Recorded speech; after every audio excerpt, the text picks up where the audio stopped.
तो आ ही गए आखिरकार, तुम भी एनसीईआरटी के झांसे में आ ही जाओगे, क्योंकि एनसीईआरटी में जो तुम्हारा ये क्वेश्चन है ना, एक्सरसाइज 3.3 और क्वेश्चन 2 का 5th पार्ट, ये वाला थोड़ा मतलब लॉजिकली सवाल है। क्या कहता है सवाल, पहले तो ये समझना बहुत अच्छे से, तुमने यही नहीं समझा तो तुम सवाल नहीं समझ पाओगे।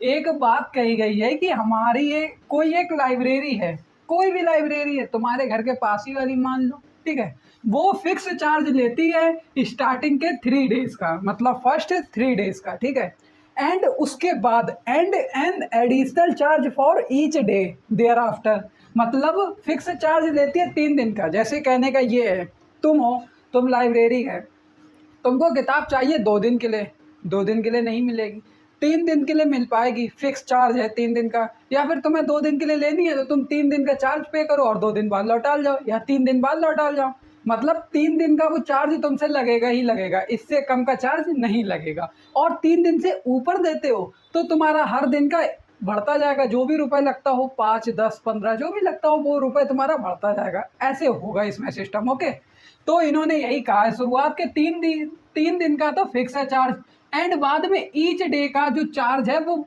अपने हिसाब से होगा, जो भी हो, ठीक है। अब यहाँ पर एक हमको कहा गया है, Sarita paid 27 for a book kept for 7 days, मतलब सरिता ने 27 रुपीज दे के 7 दिन के लिए कोई एक बुक ली, 27 रुपए दिए और 7 दिन के लिए कोई बुक ली, ठीक है। अब इन्होंने कहा वाइल सुशी, शशि या सुशी जो भी पढ़ लो, Shashi paid 21 rupees for book she kept for 5 days, इन्होंने 5 दिन बुक रखने के लिए 21 रुपीज दिए, ठीक है। तो हमको 2 कंडीशन दे दी। अब इन्होंने कहा है हमको बताओ फिक्स चार्ज क्या है और ईच एक्स्ट्रा डे चार्ज क्या है। तो हम लोग सबसे पहले तो लिखेंगे आंसर, आंसर लिख लिया।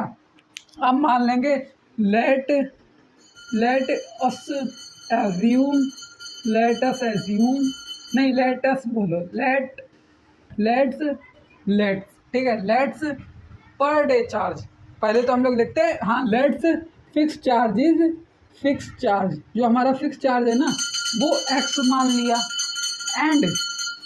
And extra day, and each extra day, देखो each extra day charge y मान लो, ठीक है, each extra day charge, charge भी तो लिखना था यार, लिखा ही नहीं है, डे चार्ज, ओके, चार्ज, हाँ देखो, last fix charge, fix charge हमने मान लिया एक्स रुपीज़ है, और extra each extra day charge Y rupees है, ओके, मान लिया, मान लिया। अब ठीक है, अब हम लोग चलते हैं फर्स्ट कंडीशन के मुताबिक, अकॉर्डिंग टू फर्स्ट कंडीशन।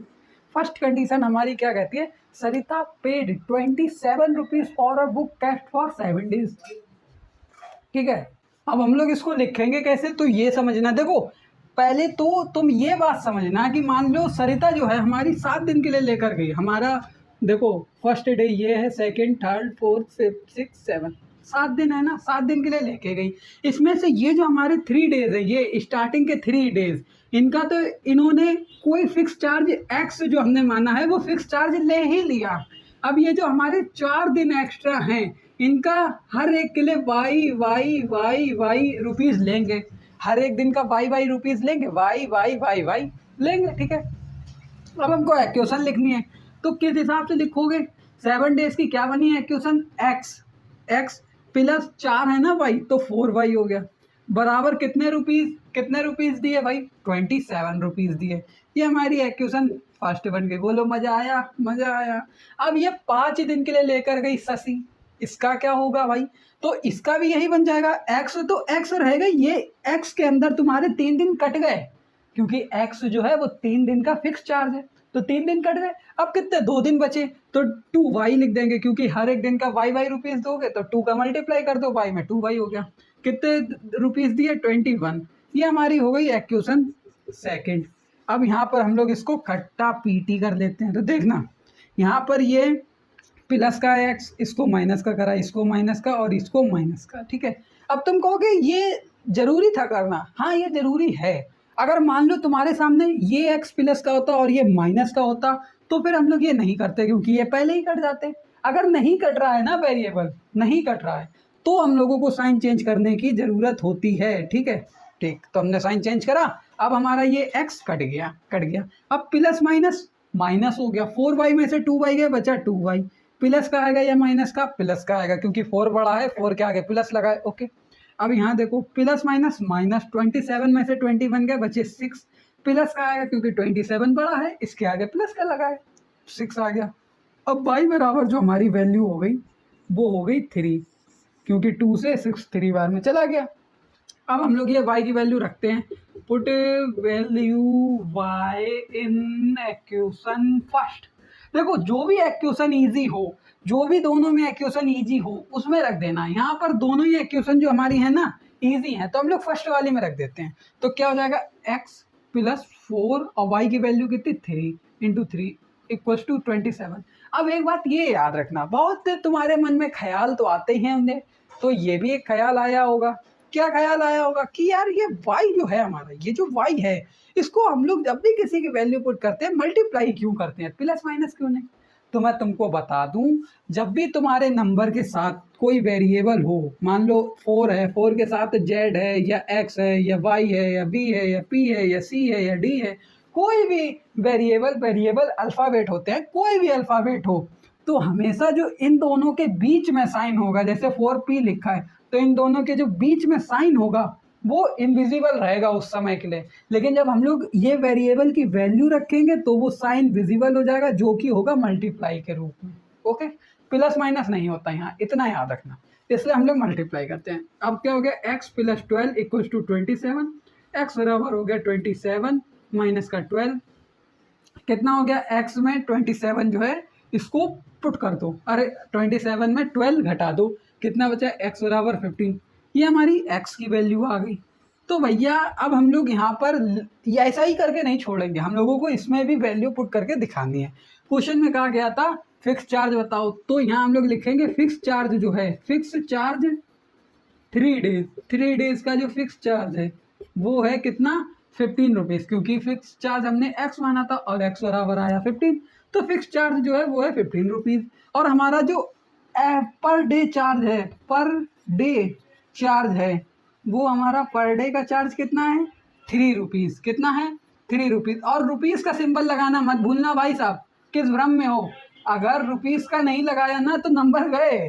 क्यों, क्योंकि एग्जामिनर तुम्हारी यूनिट पहले देखता है, जो तुमने आंसर लिखा है ना उसमें यूनिट का मतलब होता है इकाई का मतलब होता है उसको बताने वाला कि ये है क्या।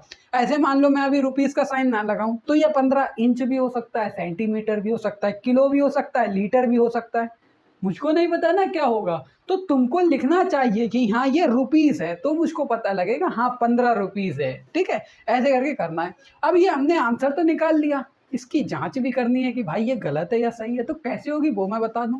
हमसे कहा गया था फर्स्ट 3 डेज का चार्ज फिक्स है, और वो फिक्स चार्ज हमारा हमने x माना और x की वैल्यू आई 15, मतलब हमारा फिक्स चार्ज जो है वो है 15, और पर डे का जो चार्ज है वो है 3 रुपीज़। तो अब हमारी जो पहली मैडम थी जिनका नाम था सरिता, ये 7 दिन के लिए लेकर गई, तो इन्होंने शुरुआत के 3 दिन के लिए जो फिक्स चार्ज था x, उसके लिए इन्होंने 15 रुपीज़ दिए, फिर हर एक दिन के लिए इन्होंने कितने कितने दिए, 3 रुपीज़, क्योंकि पर डे का 3 रुपीज़ आया ना आंसर, पर डे का चार्ज 3 रुपीज़ है। अब इन सबको अगर हम लोग जोड़ लें तो कितना हो गया, 3 चौके 12, 12 15 27, 27 हो गया, और इन्होंने रुपए कितने दिए, 27, तो हमारा बिल्कुल सही है क्योंकि वही आया जो इन्होंने दिया था। अब हो सकता है शायद यहाँ पर तुक्का लग गया हो, दूसरा देख लेते हैं। शशि ने 21 रुपए दिए थे 5 दिन के लिए, 5 दिन के लिए, तो 3 दिन का इससे भी फिक्स चार्ज दिया 15 रुपए, फिर इसने 2 दिन के लिए मतलब हर एक दिन का 3-3 रुपया दिया, तो 2 दिन का कितना हो गया, 3-3 के हिसाब से 6 रुपए, और 15 में 6 जोड़ दोगे 21, और इन्होंने कितने दिए थे, 21 रुपीज़। तो इसका मतलब हमारा आंसर बिल्कुल सही है। ऐसे जांच करनी होती है और वैल्यू निकालना ऐसे ही होता है जैसे मैंने अभी तुम्हें दिखाया। ओके, बहुत इजी है, कोई कठिन नहीं, कोई परेशानी नहीं, ठीक, कोई भी डाउट हो इतना सा भी कमेंट कर दो, तुरंत तुम्हें आंसर मिलेगा। ओके, मिलते हैं नेक्स्ट वीडियो में, तब तक ले बाय।